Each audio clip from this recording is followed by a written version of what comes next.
the 2-1 win against Leeds.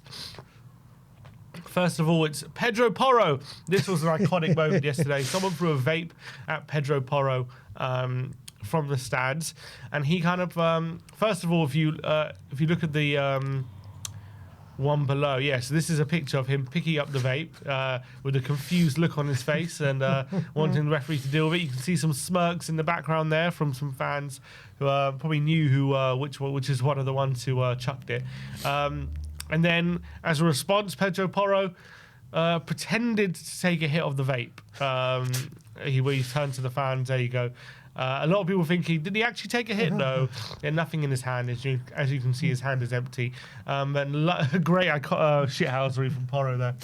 It was. And then obviously, I'm sure you've got his Instagram post or Twitter post afterwards. He said, I don't feel like vaping today. I just wanted the 3 points instead. It's brilliant, mate. It's brilliant.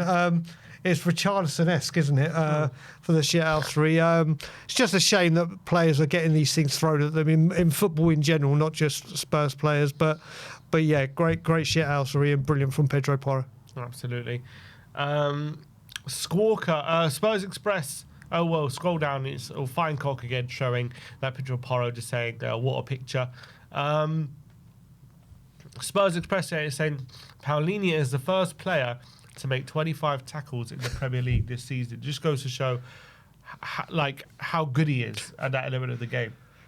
Mate, you look at it. Do you remember there was a stat that he had the most tackles in the Premier League, left and came back and still had that record? Well, now he's setting this record. And we listen, on this channel, I think all Spurs channels and all Spurs social media and all Spurs fans in the pub or with their friends are just waxing lyrical about how pivotal and how incredible this player is. He is just elite at what he does. Absolutely, and he just wins tackles, is what he does. Who scored? Thomas Frank are now unbeaten in 7 matches across all competitions. I believe it's now in the Premier League. Is it second now? Yeah, behind Palace. Yeah. Which is quite incredible at the moment. So fair play to Thomas Frank. Well, put it this way, if I said to you the second international, before the ball was kicked, second international break, Spurs have lost 1 game in all competitions, you would have taken that hands down, wouldn't you? Yeah, I'd have been pretty happy with that. It's incredible. All things THFC showing Kudus is. Here we go. Kudus is now on 4 assists, level with Jack Grealish, and 1 ahead of Semenyo. So he's top of the assist charts. And Mohamed Kudus, which goes to show what an impact he's made for us. And some more stats from StatMuse here is first in the whole Premier League this season. He's first for assists, take-ons per 90, or successful take-ons per 90. Third in chances created. And he scored his first goal for Spurs today. What an impact Kudus has made. He's just, probably the easiest 10 I've given since the Harry Kane Manchester City game. Easiest. He's just going from strength to strength, and it just shows when the manager gets a player that can do the job he wants, what an impact it can have when he gets the number 1 target. We really, really have struck gold with him. Absolutely. Next up from Jake Yedlin says, we didn't lose before the international break, and that's the celebrations. That's right. That's how a lot of Spurs fans were feeling yesterday after we broke the curse. The curse has been lifted, Brian. Yeah, and you know what? We talk about bogey teams and everything like that, and Wolves obviously be it. These things get to the players, and you heard Frank saying, you're going to ask me about this. Well, now that's off their heads. It's now, okay, we can go. It's character building, it's confidence building. It's wonderful to see these type of things and the unwanted bogey issues or voodoos or curses, whatever, jinxes, gone. And this is another one that's gone. Like we said, the early kickoffs used to worry about. Well, we won both of them this season. All things THFC. This is a lovely moment after full time yesterday. Frank getting the Tottenham away support to give Matty Stow a round of applause, pushing over, pointing to him as well. Really lovely moment from Thomas Frank, and I think he knows how important that moment was for him, doesn't he? Oh, if you on the press conference, he was very emotional about this. But also, if you see before it, and again, Match of the Day picked it up, both this and the massive hug he gave Kudus. He's going round, and obviously you think these things are like the obvious head coach or manager 101, do this, do that. You look at Brentford, you look at what people have to say about him in the media. This man is a master at things like this. He really is. And the team are brimming with confidence, and a lot of it is due to Frank and what he does man management-wise. Absolutely. And Frank was full of praise for the Spurs away fans yesterday, wasn't he? Yep. And he said, wow, what our fans did yesterday. And they wanted to make sure they got a little bit of praise yesterday as well. Everton equals.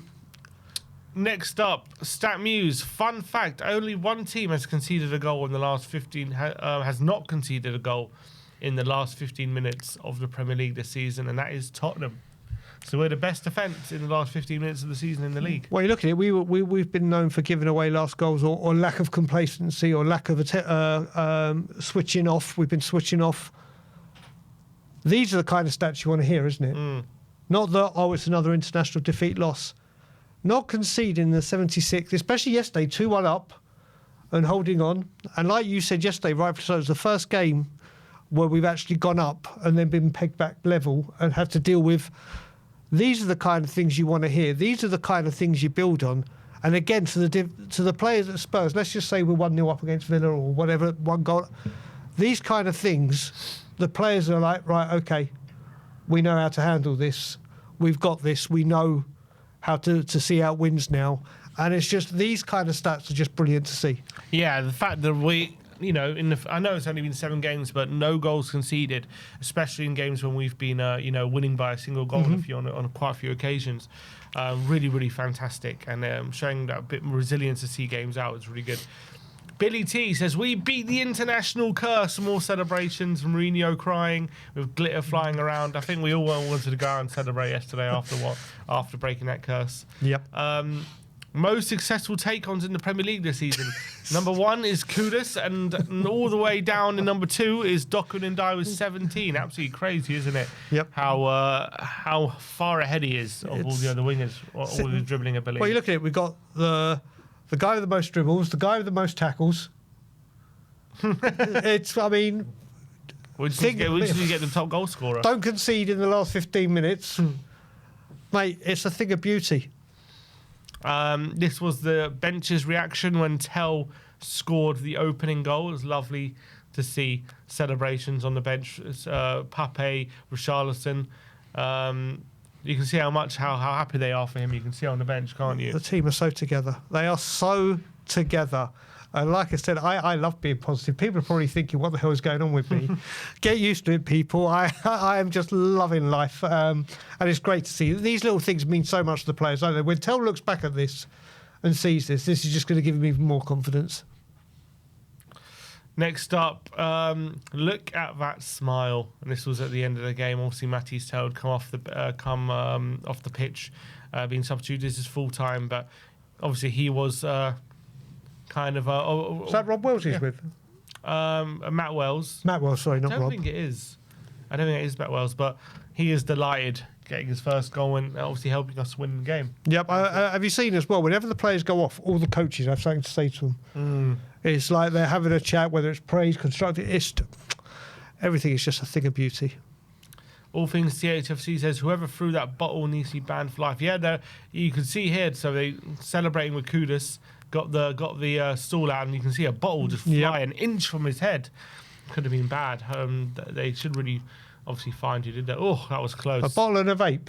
A bottle and a vape. There's a lot of stuff coming out of the Leeds crowd yesterday. Do you reckon the FA or the Premier League will look at this?